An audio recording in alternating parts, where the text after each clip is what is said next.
आज चाहिँ म यहाँ के देखाउनु गइरहेको छु सबलाई गुड इभिनिङ। यो चाहिँ अलैँची सानो 1-1.5 अलैँची छ। यो चाहिँ यो नाकिमा लेप्चाबाट हाम्रो लेप्चा भाषामा चाहिँ पर्फेक्ट भन्छ।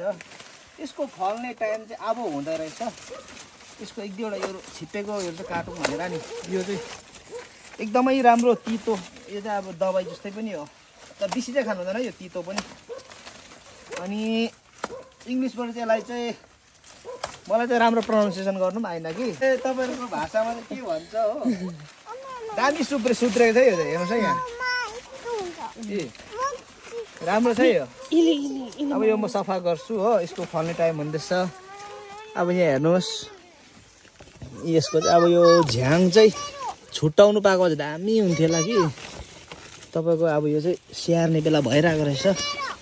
हामी चाहिँ के हुन्छ भने फल्दा मात्रै स्याहार्छौँ हो। दामी हुँदो रहेछ। यता अर्को झ्याङ पनि छ।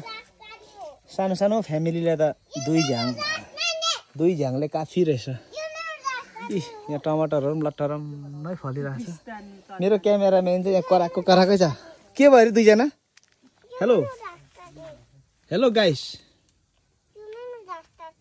ल ल ल काँक्राको बिउ त अन्त छोड र मै छोड्छ त काँक्राको बिउ त। सानो एउटा यहाँ कन्टेन्ट पाएर बनाएको नानी र बुढी पछ्याउँदै र गयो डिस्टर्ब। मेरो डिस्टर्बेन्सहरू दुईजना हो। ओ लड्छ